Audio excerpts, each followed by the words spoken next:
gravidez foi um momento também delicado, né? Na hora que a médica começou a fazer o ultrassom para ver como que ele estava dentro da barriga, ela olhava pra gente, olhava pro computador. Olha, seu filho vai nascer com um problema, ele tá com uma má formação fetal e precisa ser corrigido cirurgicamente. E é lá no Flamengo, é o Instituto Fernandes Figueira. Vocês têm que conseguir chegar lá. E isso eu já estava com 20 semanas de gestação. Então a gente estava muito aflito. Será que a gente vai conseguir um pré-natal lá no Fernandes Figueira a tempo, até o nascimento? A gente aprendeu a ver a vida de uma outra forma. A gente encontra outras famílias em situações parecidas. Às vezes a gente está toda destroçada por dentro, mas está dando apoio à outra mãezinha. A gente aprende a ser mais ser humano aqui dentro.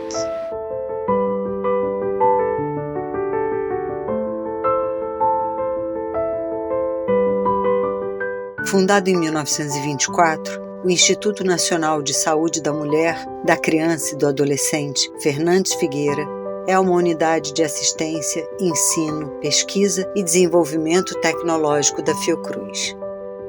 O IFF é especializado no tratamento de doenças crônicas e raras em bebês, crianças e adolescentes. Algumas dessas crianças precisam ficar internadas por longos períodos no hospital. O PAD é o Programa de Atenção Domiciliar Interdisciplinar, que surge em 2001 de uma maneira precursora. O IFF começa a mandar para casa crianças dependentes de tecnologia que ficavam por longos períodos internadas dentro de um hospital aguardando um desfecho.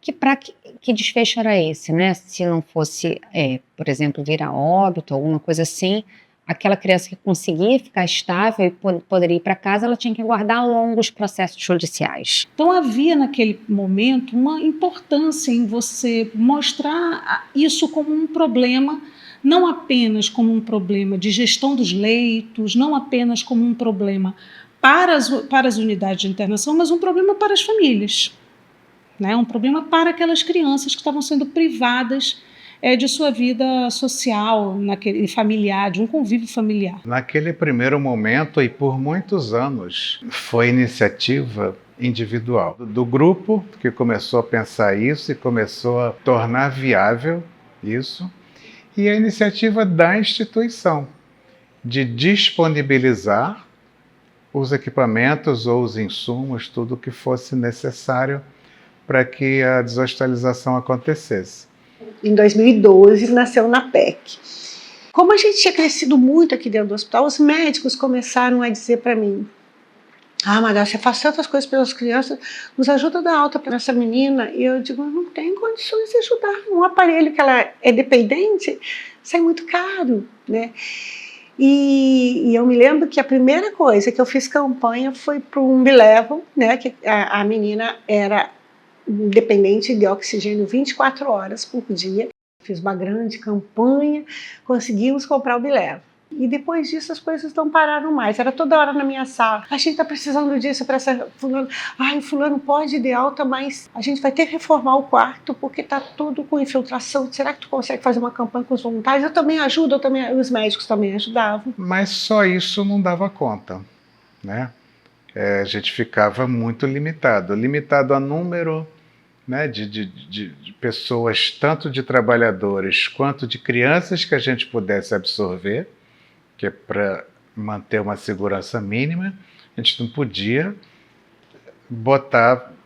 deshospitalizar todas as crianças que a gente quisesse, porque a equipe não daria conta. Em 2015, a gente, com o apoio da direção da época, do nosso diretor Cacá, a gente consegue uma verba para montar o que foi chamado de projeto de deshospitalização.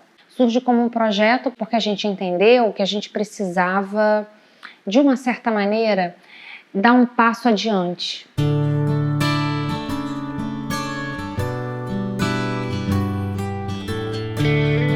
Então o PAD nasce para que possa viabilizar que uma parte dessas crianças possa ir para casa e de uma certa maneira consegue mostrar que com uma equipe interdisciplinar é possível, desde que essa mãe e que essa família esteja capacitada, desde que essa criança esteja, apesar de complexa, ela esteja estável do ponto de vista clínico, e que determinadas condições sociais, e aí a gente entende habitacionais, daquela rede, daquele território, da renda daquela família, esteja de uma certa maneira aí, podendo dar um suporte para o que ela precisa em casa, que ela possa viver em casa. No Rio de Janeiro, a gente foi o primeiro que pensou esse tipo de deshospitalização em pediatria. Então fomos os primeiros a pensar nisso e os primeiros a conseguir. Hoje a gente mantém em casa 14 crianças dependentes de alta tecnologia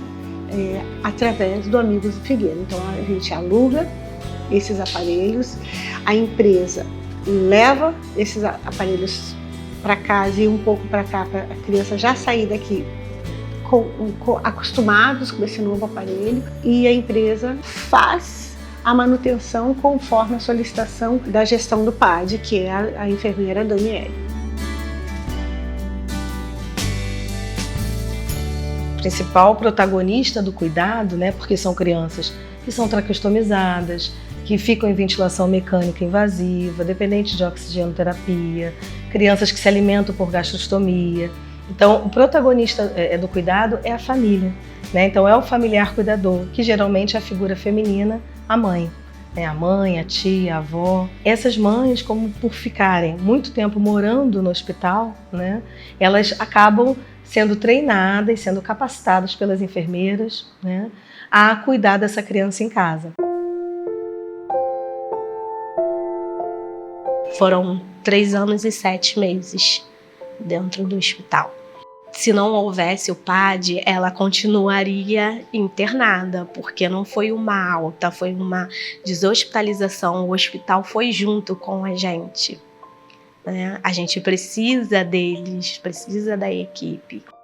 São altos e baixos. Tem dia que ela está bem, tem dia que a gente já precisou voltar a internar.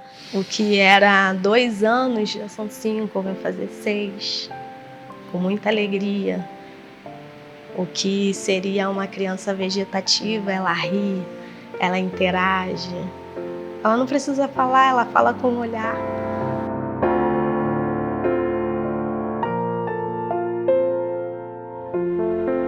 O que a gente quer com a Rafa? É que ela passe o maior tempo da vida dela com os irmãos. Ela tem 8 irmãos, né? A mãe deve ter falado. É uma família muito amorosa, uma família muito unida. A Dayana é uma mulher assim muito doce, mas por trás é muito guerreira. Tinha um pouco da limitação, porque a Rafa faz muitas medicações. É difícil, né? A mãe precisa ter noções de matemática, porque você tem que pegar meio comprimido, diluir para 5, fazer 0,5. Ela tem que ter noções de microbiologia, porque na hora que ela vai aspirar, ela não pode contaminar. Então, são muitas noções que não faz parte do comum dela, né? Então, é um cuidado um pouco científico. Algumas dessas crianças são crianças que são totalmente dependentes do seu cuidador, seja para tomar banho, para se alimentar, para respirar, qualquer tipo de mobilização. Então, esse tipo de cuidador, ele é preciso que a gente compreenda por meio de estudos, mas também por meio de ações, que essa família, de que esse cuidador, ele não pode ser uma única pessoa. Ele precisa de suporte, ele precisa de pessoas que ajudem ele, de outros cuidadores, que por vezes a rede familiar não dá conta disso, né? E que também deem suporte psicológico para a saúde mental dessas mulheres. Então, eu acho que do ponto de vista das políticas públicas, a gente precisa entender que essas necessidades dessas famílias, sem prover essas necessidades dessas famílias, a gente não vai conseguir que essas crianças sejam atendidas.